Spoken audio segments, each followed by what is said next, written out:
So first things first, thanks so much for talking to me. And Sure. This is going to be, I think, hopefully a really interesting conversation.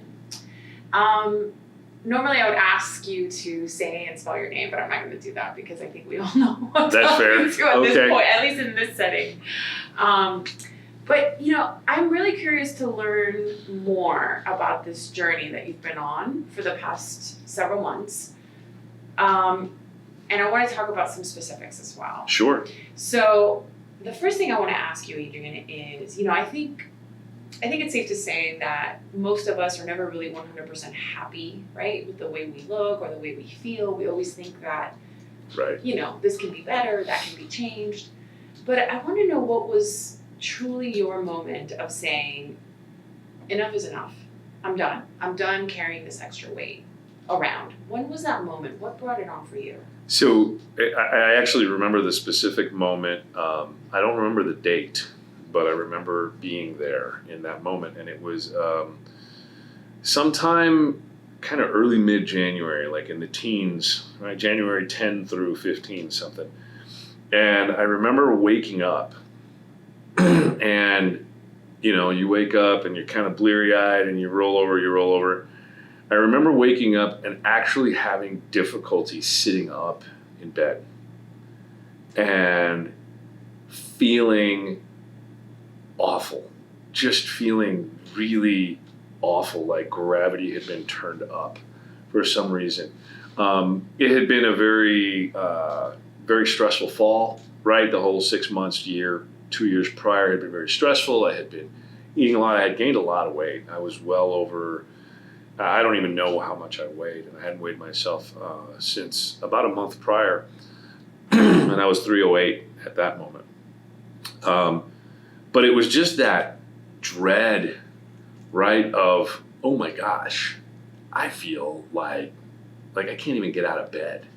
Was that the first time you felt that way, or had this sort of... No, it had built up a little bit. Some days are worse than others, and some days you're just like, you wake up and I got to do something. And so you just get up and you don't even think about it, right? And then you go through it and you start, and it's not something that really pops at you, right? It creeps up on you slowly but surely. You have, it's harder to put on a pair of shorts, right? Standing on one leg, standing on both legs, those simple things that we take for granted.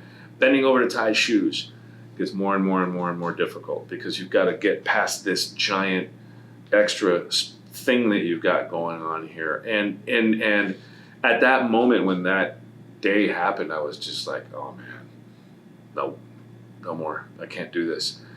And at that moment, and look, I was in the Marine Corps, okay? So I know what it takes to stay fit, and I know what that kind of lifestyle is, and it's not the lifestyle I was living.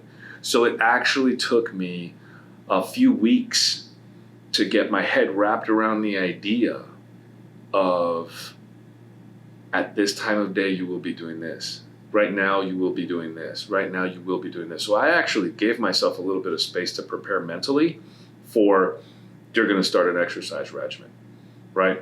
And so when I got to it, I had set a goal in my head. That's the day when it's going to happen, right? That's the day when I'm going to go down and get into the gym and do this and do that. And then a few days before that, I went down to the gym. I talked to them about the membership and this and that, and I looked around the place.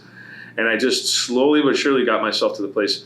It's like training for a basketball game or getting ready for like the bar exam or something like that, right? You have a point in time, an exact point in time where you're going to begin the thing, right, where the game starts. And so getting prepared mentally, I figured, was about as good as anything else that I could do. So I did. And then I realized when I woke up that first morning, when my alarm went off at 4:30, I was actually excited. I'm like, all right, here we go. Let's see what happens. So before we walk into tangible, right? Yeah. Let me backtrack a little bit. You mentioned the fact that you were not living a healthy lifestyle. Yeah. So what did that look like? And why do you think you eventually started to gain this weight? Well, there's a variety of different factors, right? There's a lack of exercise, there's a lot of food, but it's not just that. It's never that simple, right? And people just say, you know, move more and eat less. Well, okay, that's easy if that's all there is to life, right? But I love music. And when you play music, someone's handing you a beer. You're at a party. You're doing something social and fun. And so there's alcohol involved there, right? And I've never not been a drinker. And so I would partake probably more than the average person. And Stress. And stress, yeah, stress is always a big factor. So there's that. There's the cultural reasons. You know, I'm Mexican, and we eat a lot, and we eat a lot of really, really delicious foods. Huge varieties of delicious foods. Lots of them aren't very healthy if you eat them in the quantities that you want to eat them in, right? So, you know, it's just a whole bunch of different factors. It's not just I was eating too much and I wasn't exercising. And so you really have to take a lot of those things into consideration. What is it that you want to give up? And you aren't really giving stuff up later. You're making adjustments. So what is it that was bad?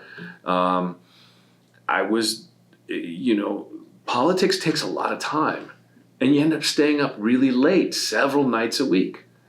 And the work that I'm doing is so important that I was just motivated. So I'd get up early, several days a week. So I was burning it at both ends. You know, I'd spend, you know, 8, 10, 12 hours a day working really hard, trying to get stuff taken care of for my job. And then I would go do the political stuff in the evening. And not always having the healthiest meals when it's late. Oh, you're coming and going. Your catch as catch can. I cannot tell you how many times I've gone through a drive-through and, you know, been taking down the chicken nuggets from the passenger seat while I'm going from this appointment to that fundraiser, right in between, because that's my meal time and my transportation time. So that is just poison, right? And it just builds up and it builds up and it builds up. And if I got myself to that one point, yeah, and it was really, really bad. So mid-January hits 2019, yeah, right? You have sort of that epiphany moment where you Yep. are having a hard time standing up, right? Yeah, getting out of bed. Yeah. And that leads you to walk into tangible fitness, right? Mm-hmm. And let me ask you, had you heard about JC before? No. Did you know anything at all? So you had no idea? No idea. I didn't know this person from Adam. So how then did you connect with JC? The same way that I had connected with a trainer previously. I have a buddy named Tim who's he's kind of a political gadfly, gets around, does some stuff. He works as he helps businesses do stuff. I don't really know exactly what he does for a living, but it's stuff. Of course, I don't know what a lot of people do for a living. So anyway, he's like, yeah, I'm working out with this guy if you want to. And he's at this gym because I think I ran into him at the gym. And honest to goodness, I don't know exactly how it happened. But I'm like, okay, cool. And then we met. And he's like, yeah, you know, you want to work out? You want to work out with me? I think he offered. And I'm like, yeah, let's give it a shot. So I meet JC for the first time. And I'm like, well, this will be interesting. And I was like, you know, and then I find out he's still on federal probation for several months. He'd been in prison in Mexico. He's like Mexican from Chicago, so sort of Mexican, like Illinois version. He's got this like great, very, very, very honest attitude about everything. And I'm like, okay, fine. And he was just very like straightforward. He's like, what do you want to do? And I told him, I want to look like that guy. And he goes, that'll take us a year. Just like that, like no bullshit. And I was like, okay, all right, let's do it.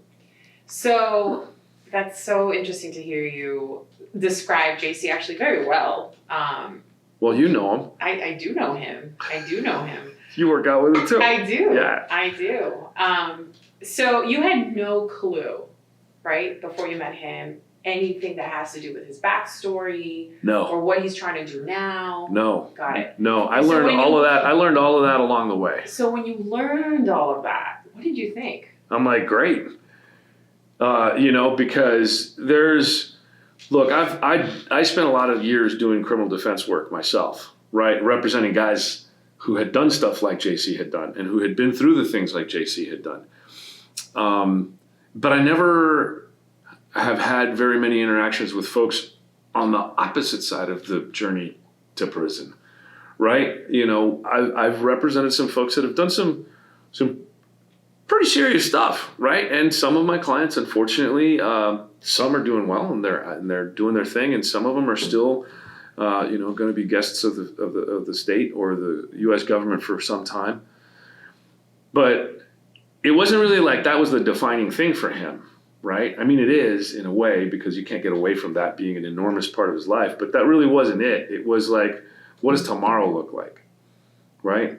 Even the name of his company, Wrong to Strong, it's not about like badass felon or prison yard this or anything like that. It's not static, right? The name itself, Wrong to Strong, implies forward movement. It implies progress. It implies something else is going to be happening here. Negative to positive. Negative to positive. Yeah, it's a very forward moving thing. And I like that. So the dynamism in that alone, that he chose that as his company name, I thought was really very, very interesting, because it is a constant reminder of not only the past, but the future, right? And I think that it's very valuable and very important, particularly, I think, in our society, for people who are made to feel the other in so many different ways, that you have to remember not just your past, and not just the good parts of your past either, but the good and not so good parts of your past, and then use that to propel yourself forward, right? Because you can't get away, you never get away from it. It's always there. All your mistakes, all your positives, old relationships, all that baggage. You. Yeah, and it's who are you? Well, I am who I have been and who I hope to be, right? That's who we are. And so that idea, Wrong to Strong, really defines him. And I could identify with it, right? Because I've made a couple of mistakes in my life. Couple? Just a couple that I'll talk about. And a couple that I'll admit to because the statute of limitations has expired. But, there's no, you can't really live a full life. You can't be, I think, a out there person really kind of tasting what there is without making some mistakes. And some people get caught at doing stuff that's not great. And that's sometimes fortunate, sometimes unfortunate, but it is what it is. And so that's just part of the journey, right? So you walk into Tangible and you're weighing 308 pounds. Yeah. Right? You connect with JC and you say, all right, let's do this. Yeah. This is my guy. Walk us through what that beginning process was. Lunges.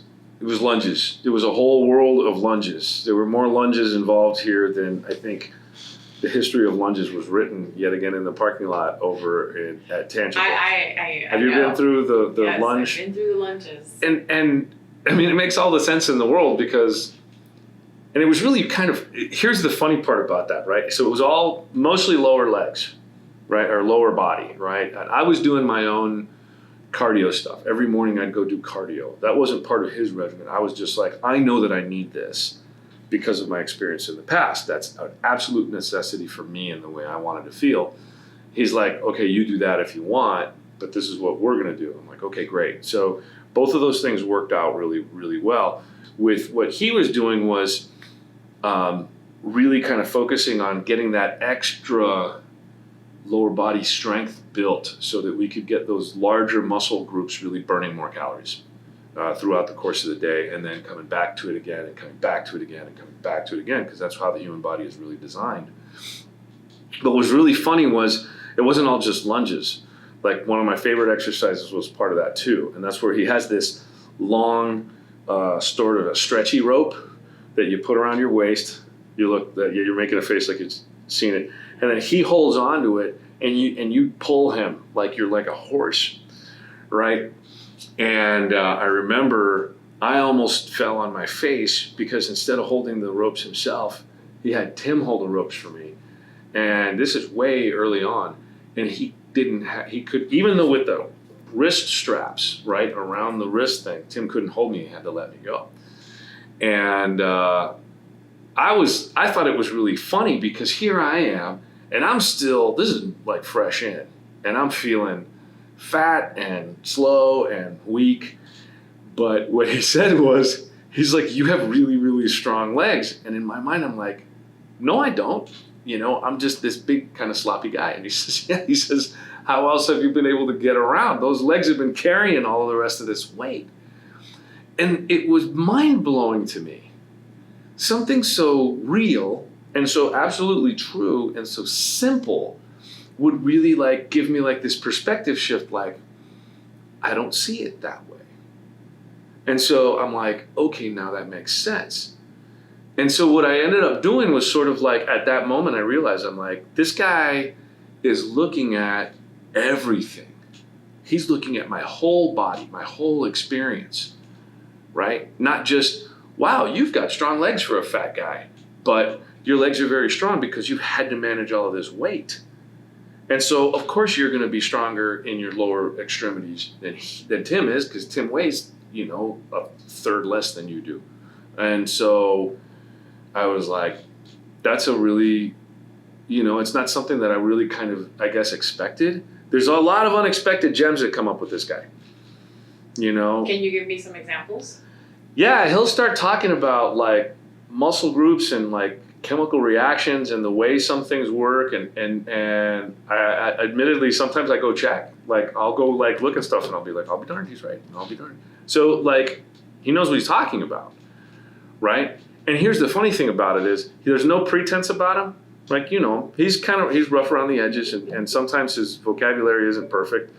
It's a little rough. Mine is too sometimes, clearly. I mean, the Republic has reported on that.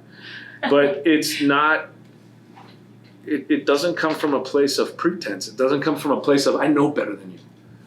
No, he definitely knows his stuff. Yeah, and that's the thing. It comes from a place of, I just know this stuff because I know this stuff, because I've worked on this stuff. And oh, by the way, you're paying me to know this stuff to help you. So that's my job. So when did your mindset, because I really think that a huge part of successfully, and I don't even like to call it weight loss, I like to say reclaiming your health, right? Because it's really about health, right? The mind is a huge piece of it, right? I think it's all brain power. So when did you start feeling that mind shift? Because that mind shift, I think, is what ultimately leads to start seeing the results. It happened when I decided that I was going to engage in battle. So I was born and raised down on the Mexican border. I come from a place where people stand independently, very strongly. We all have our own opinions, and that's cool. We get along. But the fight is not unusual to me, whether it's in a courtroom or whether, it doesn't matter. And I enjoy the conflict. That's something that I've always relished. I'm a very competitive person. And the shift happened, and it was one of those things that kind of developed when I started realizing that the thing that you sort of alluded to, this connectivity between the mind and body and whole health and all that hippy-dippy, that's garbage. That's complete garbage for me. Okay? For me, it's complete garbage, and here's why. Because I don't believe in that, oh, we're all just like kind of happy and joyful when there's actual work to get done. Because if you've got to complete a task, that means that there is work. That means you're not going to feel good. You're not going to be comfortable. You're not going to have everything laid out, and eat canapes and drink champagne. Work is hard. Work requires discipline, right? It's rough. It's uncomfortable. And so that to me is where the competitive battle part of it comes into play. I can't have warm and fuzzy if I have work to do. Let's get the work done, then we can be warm and fuzzy. So I decided that I was going to I didn't make the decision. The decision came to me. My mind has to go to war against this, what was my body. It has to be a war because my desires and my inability to lift certain weights or move quickly enough, all of these things were things that needed to be fought against. It wasn't something that I wanted to attain. It was like, I'm fighting against weakness. I'm fighting against slowness. I'm fighting against inflexibility, right? I'm fighting against being a big fat guy. Diabetes. Right, but not even that stuff. Those are the benefits that are going to come and happen, right? Like being against heart disease is not in my DNA because I can get hit by a truck tomorrow and I'm going to die. So, and it's not like I have a fatalist view of the world. I'm just a pragmatist. but fighting against my gut, fighting against the desire to eat another piece of cake, fighting against my desire to have another beer or a shot of tequila with my buddies, that's a real battle. Heart disease is so weird and out there. Has it been hard? Yeah, there have been some very difficult moments. You know, some of the difficulties come in when you're with a group of people, right, who expect you to behave a certain way and your behavior is different, right? You walk in and they're like, oh yeah, let's get a drink. I'm like, yeah, I'll have a San Pellegrino with lime. And they're like, what? No, don't you want a beer? Yeah, but I'm not going to have one. I'm going to have a club soda. And that throws a wrench into things because now you're changing their expectations of you. Now you've taken this thing and you've decided to inject something different into the conversation, into that very predictable social thing. And what, after all, is a group of friends? It's a set of expectations that everybody's really, really comfortable with. That's what friends are. That's why we like hanging out with our dogs, because we know exactly how they're going to act. We know exactly how we're going to act with them, and it's comfortable, right? But change cannot be comfortable. It just can't be. And so it impacts everything. It impacts the way I act and interact with my kids, right? If we go out to eat something, I have to act a certain way and eat a certain way and make certain choices across the board. So yeah, there's been some really, really difficult times, but they're all worth it. How has your weight loss sort of been received by your family? It's funny. My youngest, Adriana, is she's 9 now, and for the last couple of years, she would, I'd be like wearing shorts, going to get something to drink in the kitchen or something like that, and she'd come up and she'd be like, "Daddy's big old belly," and she would like pat on my belly like that, and she's about tall enough where my belly was like right in her face, right? She would like pat my belly like that. And I always hated it. I never said anything. I never intimated that. I would kind of laugh. I'm like, oh, yeah, you're a cute cat. Right? But it was always like inside of me, I'm just like, ugh. Right? Because that's not something that people want. Right? And now, walk around the house and she's like, I'm like, it's smaller, isn't it? And she's like, yeah, it's a lot smaller. It's funny because she's like, oh, it's changing. Right? And but that's a good example, I would think. It really is. It is a good example, and her reaction is really interesting, right? Because that was a thing that she could kind of give me a hard time about, right? And kids and grown-ups, the relationship is always about that power dynamic. Who's got more power? I mean, that's really what raising kids are all about. So, when you're just getting older, that's that power dynamic. So when she would come up and pat me on the belly, it was her taking power, right, from me. And now that's diminished. So she's going to have to find some other ways. Else. Yeah. And what does your wife say? She likes it. She likes it. And, I never said, hey, yeah, come with me. I'm like, if you want to come with me, you can. Once or twice, that was it. And she started coming with me for a little while, and then we had the whole weirdness with the house and everything. So she was just like, she said she's going to start coming back again, but that's all of her own choice. And she likes it. She says, you look a lot better, and she knows that I have more energy and that I feel better. And I actually do feel better enough that I literally am like helping out more around the house and stuff because I have more energy without having to be asked, right? Or like, oh, it's a chore to do this or it's a chore to do that. I'm like, I'll just go do it. So she likes it. My dad thinks it's great. My mom thinks it's great. My cousins give me a lot of carrilla all the time. And that's what cousins are. Yeah, that's what cousins are for. And they dig it. So yeah, it's my other 2 daughters think it's cool too. So I have a ton of support. So how much are you weighing now? Mid 240s. Mid 240s, and that's been in the span of 8 months. Yes. So what happens next? What's the next step for you? Well, in this journey? so we're 6 months in, so I'm halfway to where I want to be. And I think what happens is we really lock in the lifestyle, right? So I've transformed the lifestyle that I have, but I still every once in a while have these hints of, oh, it'd be really easy to not go today. It'd be really easy to do this, it'd be really easy to do that. I'm fighting against those temptations less, and I'm finding myself wanting to go to the gym more, right? So at some point, I think we've passed the threshold, but those temptations are still there, right? Those temptations to just do nothing and lay on the couch and eat a bag of chips, they're still there. And at some point, they'll diminish much further, and my desire to maintain good health and keep exercising and move forward will get higher and higher. So I don't know that there's any end point, right? I don't know that there's any finality to this whole thing. For me, it's really like so many other things, like life, it's about the journey. It's about going through it. I do have a bit more weight that I'd like to lose. Kind of the midsection is a lot smaller, but I'd like it to be a little smaller, and I'm getting a little bit more mass in my upper body. I'd like to get a bit more. So we're working, there's a lot more work to do. Well, and in that work, actually, so I'm curious to know the role that JC will continue to play in all of this. Well, here's the important part about that is, I made a commitment to that.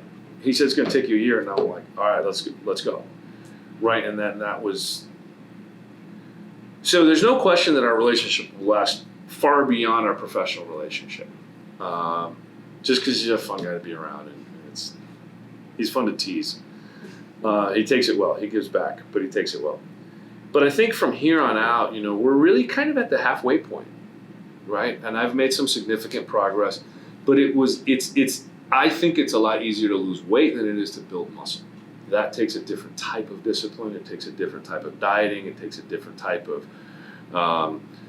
sort of mental place to be in. So his role is going to be the same that it has been. And we've already kind of started turning the corner a little bit, focusing a lot less on weight loss and a lot more on weight training, kind of building up.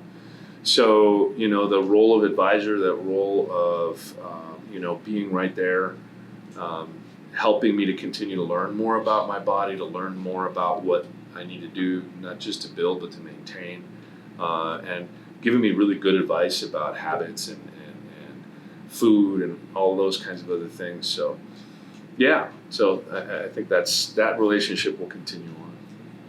Any words of advice for those that are going to be watching this and they're thinking, that's an interesting relationship. And two, for anybody that's sort of stuck in a rough place, right? And for whatever reasons. Yeah.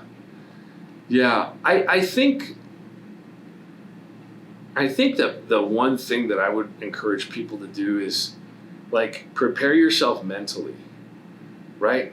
Take time to think about what you really want and what you're really willing to give up, right? Because there's a cost to every benefit. So I was talking to a buddy of mine the other day, and he was like, all these moments of joy. I'm like, yeah, well, joy costs. There's a cost to joy. And he was like, I don't know if I agree with that, right? Because we tell each other joy is free. Well, that's bullshit, right? Because if you don't have food, you're not going to have any joy. And if you don't have clean air and clean water and all of these things have costs. So the idea that you're going to just jump into a gym and go to a training session and do all this stuff, and it's not going to work. You got to take some time to prepare yourself mentally. What do you really want? What are you really willing to give up?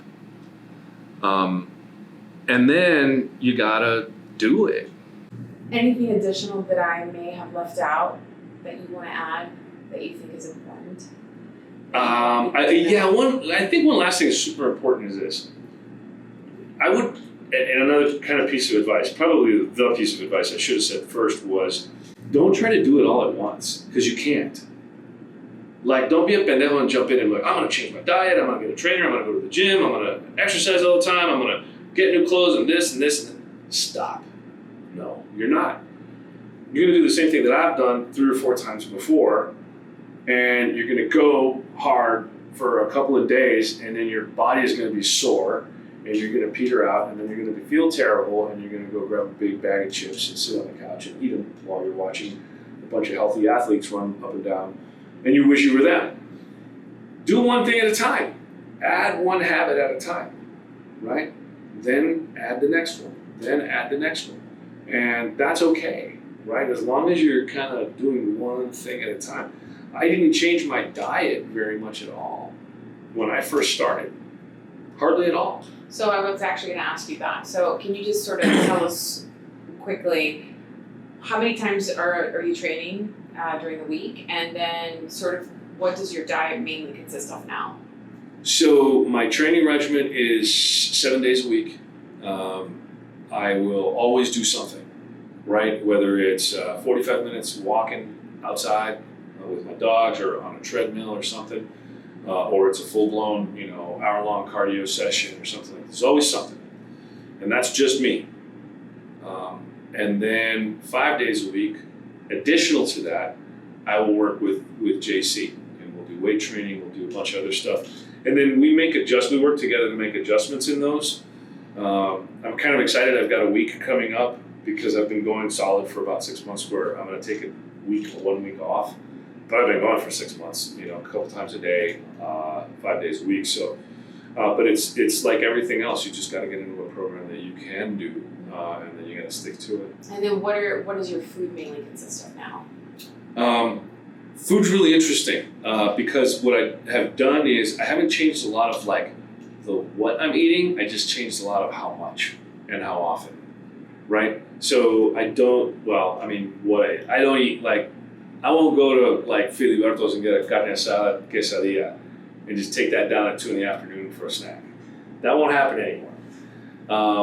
But I do still, I've always enjoyed roasted chicken. The ones you get down at the carnicerias over the mesquite. I'll eat that.